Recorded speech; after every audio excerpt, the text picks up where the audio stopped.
हमें सिफर से शुरू करना पड़ा, हो सकता है कि हम दोबारा ना कर सके या कोई और रास्ते में परेशानियां आ जाएं तो हम इस जगह पर ना पहुंच सकें, तो बहालत मजबूरी फिर 19वीं तरमीम भी मंजूर कर ली, वो अंडर एक ड्यूरेस।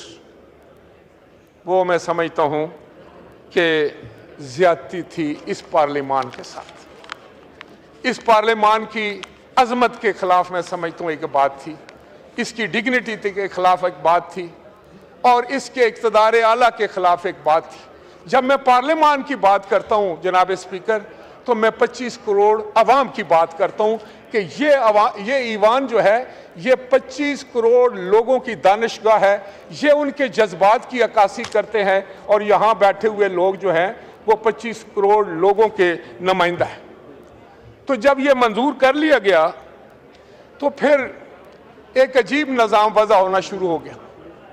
जुडिशरी जिसने बिल्कुल एक ऐसा किरदार अदा करना था जो इस मुल्क में इस्तेकाम लेकर आता, जो इस मुल्क के आम लोग, गरीब लोगों को जिनका कोई आसरा नहीं होता, उनको सस्ता और जल्द इंसाफ मुहैया करना था।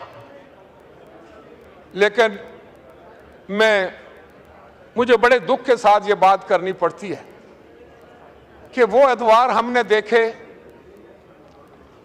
कि जब एक जज साहब, चीफ जस्टिस साहब जो थे, उन्होंने हर मुमकिन कोशिश की कि हुकूमत वक्त के सामने जो है वो हर किस्म की दीवार खड़ी किया जाए और उसको फेल कर दिया जाए, उसको काम न करने दिया जाए, उसके रास्ते में रोड़े अटकाए जाए। मैं खुद इस बात का गवाह भी हूं और मुझ पर भी ये सारी चीजें आजमाई गई। जनाब स्पीकर, एक वजीर आजम को घर भेज दिया गया, बहुत सारे मामलात ऐसे हुए कि केसेस बना दिए गए और यहां तक हुआ कि मैं बतौर वजीर आजम अपने दफ्तर में बैठा था तो टेलीविजन पे चल रहा था कि चीफ जस्टिस साहब ने वजीर आजम को गिरफ्तार करने का हुक्म दे दिया। ये हालात, ये वो गैर यकीनी की कैफियत थी। इस दबाव में, इन मुश्किलात में, इन प्रेशर्स में जो है वह हुकूमत काम कर रही थी। उस वक्त हमारे ब्यूरोक्रेट्स को कहा जाता था कि आप आ जाएं, आईजीजी को और जितने भी आला अफसरान थे उनको सुबह अदालत में खड़ा कर लिया जाता था, उनको डराया धमकाया जाता था। यहां तक जनाब स्पीकर, हम तो बचपन से यही सुनते आए थे कि जजेस स्पीक थ्रू देयर, जो उनके डिसीजंस होते हैं, जो फैसले लिखते हैं, वो बात नहीं करते।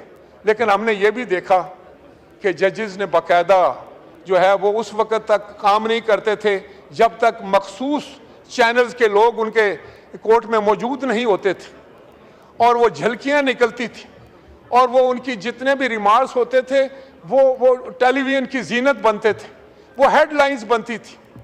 तो गोया मैं समझता हूं कि इस हाउस से ज्यादा सियासत फिर उस हाउस में होनी शुरू हो गई। फिर आपने देखा कि एग्जीक्यूटिव के बड़े बड़े कामों को तो छोड़ें, टमाटर, डबल रोटी और इस किस्म की कीमतें और चीनी की कीमत और ये सब जो है वो भी उन्होंने अपने हाथ में लेने की कोशिश की। फिर इससे भी आगे मामला चला गया। एक जज साहब ने कहा कि इस मुल्क में डैम बनना चाहिए, उन्होंने डैम बनाना शुरू कर दिया और फिर गाने लग गए कि हम भी डैम बनाएंगे। और वो जो काम उनको करना था, जो लिटिगेंट्स थे वो रुल रहे थे, वो अगर उसके दादा ने कोई लिटिगेशन शुरू की थी, उसका पोता जो था वो भी वकीलों के पीछे जा रहा था, वो भी बूढ़ा होने को आ गया था और उसको इंसाफ नहीं मिल रहा था। तो ये जुडिशियल सिस्टम जिस वक्त इतना गलत हो जाए, इतनी उसमें कोई कज आ जाए, इतनी उसमें अगर मैं समझता हूं कि मुश्किलात आ जाएं, तो उसके लिए फिर रिफॉर्म्स जरूरी है। तो उस वक्त जब ये चार्टर ऑफ डेमोक्रेसी हुआ था और उस वक्त की लीडरशिप शहीद मोहतरमा बेनजीर भुट्टो साहिबा का ये फरमान था कि जुडिशरी के जो ये इतनी पेंडेंसी है केसेस की, जो इतने हजारों लाखों केस जो हैं और इतनी ज़्यादा आवाम जो है परेशान होती है और सियासी केसेस ले लिए जाते हैं, आईनी केसेस ले लिए जाते हैं, तो मैं ये समझती हूँ कि ज़रूरी है कि उसमें एक आईनी कोर्ट बनाई जाए, एक कॉन्स्टिट्यूशनल कोर्ट हो जो ये मामलात अपने ज़िम्मे ले ले और बाकी सुप्रीम कोर्ट और जो जजेस हैं वो अपना काम करते रहें। बहुत खूबसूरत आइडिया था, ये कोई आज का आइडिया नहीं है, ये पाकिस्तान पीपल्स पार्टी ने और पाकिस्तान मुस्लिम लीग एन ने ये अपने चार्टर ऑफ डेमोक्रेसी में लिखा था और ये 2006 का वाकया जनाब स्पीकर, आज 18 साल है और हम इससे पहले भी चार्टर ऑफ डेमोक्रेसी से पहले भी हम कॉन्स्टिट्यूशनल कोर्ट्स की बात करते थे ताकि हमारा ये जुडिशल सिस्टम ज़्यादा इफेक्टिव हो, ज़्यादा बेहतर तरीके से डिलीवर करे और पाकिस्तान के अवाम को इससे फ़ायदा हो, पाकिस्तान के अवाम के लिए आसानियाँ पैदा हो। फिर मैं समझता हूँ कि आज वही सोच जो शहीद जुल्फ़िकार अली भुट्टो से शुरू हुई थी, जो बेनज़ीर भुट्टो साहबा तक और फिर जनाब आसिफ अली जरदारी साहब, आज वो बिलावल भुट्टो जरदारी साहब जो है वही झंडा लेकर मौजूद हैं। खुदा के फजलो करम से एक नौजवान की आदत जिन्होंने जुडिशियल रिफॉर्म्स की बात की और मैं अप्रिशिएट करूँ, मैं खराजे तहसीन पेश करता हूँ हुकूमत को, जनाब मियां मोहम्मद नवाज शरीफ साहब को, वज़ीर आज़म साहब को भी, उनकी काबीना को भी, कि जिन्होंने भी इस ज़रूरत को महसूस किया और बाकी तमाम जमातों को। ख्वाजा आसिफ साहब तशरीफ़ फरमा हैं तो मैं इनकी इंफॉर्मेशन के लिए कि एक पेशावर हाई कोर्ट के एक जज साहब की अपॉइंटमेंट का केस आया, तो जो पार्लिमानी कमेटी थी इन्होंने मुतफ़िका तौर पर यह फ़ैसला किया और मुझे याद है कि मेरे भाई जनाब तशरीफ़ फरमा है यहाँ पर, तो हम दोनों मेंबर थे उसके, हमने उस जज को रोक लिया। चीफ जस्टिस के वो रिकमेंडी थे पेशावर हाई कोर्ट ने, उन्होंने एक पिटीशन करके तो पूरी कमेटी को नोटिस भेज दिया कि आप अपना सारा रिकॉर्ड लेकर हमारे पास आ जाए। बहरहाल हम तो नहीं गए और हमने कहा कि नहीं, और क्योंकि कमेटी ने फैसला किया कि हम अपना रिकॉर्ड नहीं देंगे, हमारा इन कैमरा होता है और जो भी कमेंट्स होते हैं, लेकिन ये हैसियत पार्लिमान की, पार्लिमानी कमेटी जो होती है, इट इज़ ए पार्लियामेंट, तो पार्लिमानी कमेटी और पार्लिमान की ये हैसियत यहाँ से इतनी इस हद तक कमज़ोर कर दी गई थी। तो किसी ने फिर सच कहा था कि जुडिशरी इज़ बाय द जजेस, फॉर द जजेस एंड ऑफ द जजेस। तो फिर इन हालात में आप जुडिशियल रिफॉर्म्स हैं उसको करना आज बस ज़रूरी था, और ये किसी की ज़ात के लिए नहीं है, ये कोई पर्सन स्पेसिफिक नहीं है। मैं आपको ईमानदारी से बात करूं, अगर पर्सन स्पेसिफिक हो तो शायद सबसे पहले तो पाकिस्तान पीपल्स पार्टी है जो नहीं मानेगी, मेरा कायद नहीं मानेगा, बिलावल भुट्टो साहब नहीं मानेंगे, और शायद हम सब ना माने, कोई भी ना माने। तो ये खालिस्तन इस वजह से था कि ये रिफॉर्म्स करने ज़रूरी है, और इस पार्लियामान को, जिसको आप मदर ऑफ ऑल इंस्टीट्यूशंस कहते हैं, इसकी हैसियत को बरकरार रखना था। लेकिन आज जनाब स्पीकर, दिलचस्प बात यह है, और मैं रिकॉर्ड पे लेना चाहता हूं कि कोइंसिडेंस देखिए, आज 18 अक्टूबर, और 18 अक्टूबर का वो दिन है जब कारसाज का वाकया हुआ था। उस दिन भी मैं अपनी शहीद कायद मोहतरमा बेनज़ीर भुट्टो साहबा के साथ उस ट्रक पर मौजूद था, और उस जमहूरी लीडर को उस दिन उसकी जान लेने की कोशिश की। हमारे 177 वर्कर्स ने शेरों की तरह अपनी जान दी। जनाब स्पीकर, मैंने देखा है कि जब धमाका होता है लोग दूर भागते हैं। पहली दफा मेरी आंखों ने देखा कि धमाका हुआ और लोग ट्रक की तरफ भाग रहे थे, अपनी शहीद कायद को के देखने के लिए भाग रहे थे, उसको महफूज करने के लिए भाग रहे थे। और ये था पाकिस्तान पीपल्स पार्टी का उस वक्त भी किरदार, और आज भी वही किरदार खुदा के फजलो करम से है कि हम जमहूरियत के लिए, आइन की सरबुलंदी के लिए और पार्लियामेंट की सरबुलंदी के लिए सब कुछ कुर्बान करने के लिए तैयार है। जनाब स्पीकर, मैं आपसे गुजारिश कर रहा था कि चीफ जस्टिस साहबान हमारे लिए बड़े ही काबिल एहतराम हैं। वो हमारी एपेक्स कोर्ट के चीफ जस्टिस होते हैं और उनका एहतराम हम सब पर लाजम है और हम चाहेंगे कि वो उनके एहतराम में किसी किस्म की कोई कमी ना आए। लेकिन ये जो रिफॉर्म्स होने जा रहे हैं जिसके लिए कमेटी बनाएगी, जनाब बड़े एक सीनियर पार्लियामेंटेरियन सैयद खुर्शीद अहमद शाह साहब को मुतफ़क्का तौर पर उसका चेयरमैन मुंतखब किया गया और उस कमेटी में अपोजिशन भी थी, हुकूमत भी थी, तमाम तकरीबन जमातें उसमें रिप्रेजेंटेड थी। और मैं अप्रिशिएट करना चाहूँगा, मैं खराज तहसीन पेश करना चाहूँगा तमाम मेंबर कि सब ने अपना मस्बत किरदार अदा किया। मैं अपोजिशन को भी खराज तहसीन पेश करना चाहूँगा कि मैं समझता हूँ कि चेयरमैन बैरिस्टर साहब ने भी, लीडर ऑफ द अपोजिशन साहब ने भी और जो हमारे चीफ विप हैं इन्होंने भी बहुत अच्छे अंदाज से उसमें पार्टिसिपेशन की, मीटिंग्स को अटेंड किया और अपनी इनपुट दी। यही तरीका हुआ करता है, यही अंदाज होता है जिंदा कौमों का। और ख़ास तौर पर जो आईन पाकिस्तान की बात होती है तो आइन किसी एक फ़र्द वाहिद के लिए तो नहीं, किसी एक जमात के लिए तो नहीं। मैंने पहले आपसे ये अर्ज़ की कि शहीद जुल्फ़िकार अली भुट्टो के पास 2/3 मेजॉरिटी से ज़्यादा मेजॉरिटी थी, लेकिन उन्होंने फिर भी ये कोशिश की कि अगर कोई छोटी अपोजिशन भी है उसको भी शामिल किया जाए, क्योंकि ये पूरी कौम का एक दस्तावेज़ होती है, ये पूरा एक ज़ाब्ता होता है पूरी कौम के लिए और हमेशा आने वाले वक्तों के लिए। तो मैं ये समझता हूँ कि आज एक जो मसवदा था वो पीपल्स पार्टी ने अपना एक मसवदा दिया, जमीयत उलमाए पाकिस्तान एफ ने अपना एक मसवदा दिया, ANP ने भी दिया, BNP ने भी दिया, दूसरी जमातों ने भी दिया, हुकूमत की तरफ से भी एक मसवदा आया और उस मसवदे जो सारे जो थे उसको स्टडी किया गया, उस पर बहस की गई, उसको डिबेट किया गया।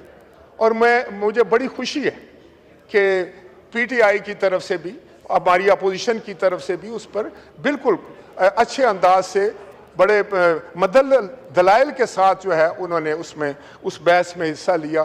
तो वो मामला अभी आगे चल रहा है और मुझे यकीन है शायद एक आध दिन में बहुत सारी मामलात पर जो है वो इत्फाक राय हो गया है। यहाँ मैं ये ज़रूर कहना चाहूँगा और मैं समझता हूँ कि आज पाकिस्तान का हर शख्स जो है इसको अप्रिशिएट कर रहा है कि हमारे नौजवान कायद जनाब बिलावल भुट्टो जरदारी साहब ने नहायत ही मस्बत किरदार इसमें अदा किया। उन्होंने बड़ी हिम्मत के साथ, बड़ी जुर्रत के साथ, बड़े होश के साथ, बड़े जज्बे के साथ, बड़े सब्र के साथ उन्होंने ये एक निज़ाम किया। वो हर बंदे के दरवाज़ा उन्होंने खटखटाया, वो हर शख्स के पास गए, हर लीडर के पास गए और उन्होंने, मैं समझता हूँ, हर मकातबे फ़िक्र के लोगों से कंसल्ट किया और उनके सामने ये केस रखा और उनमें बिल्कुल रिजिडिटी नहीं थी। उन्होंने कहा नहीं, जिसकी तरफ से भी कोई अच्छी बात आएगी वो हमें कार्व कर लेनी चाहिए और हमें ये तासुर नहीं देना चाहिए कोई एक जमात ये कर रही है या किसी एक जमात की ये बात है या सिर्फ हुकूमत की बात है। नहीं जनाब, ऐसा नहीं था। मकसद उनका ये था कि ये पार्लियामान की तरफ से हो, ये पूरे पाकिस्तान के अवाम की तरफ से हो।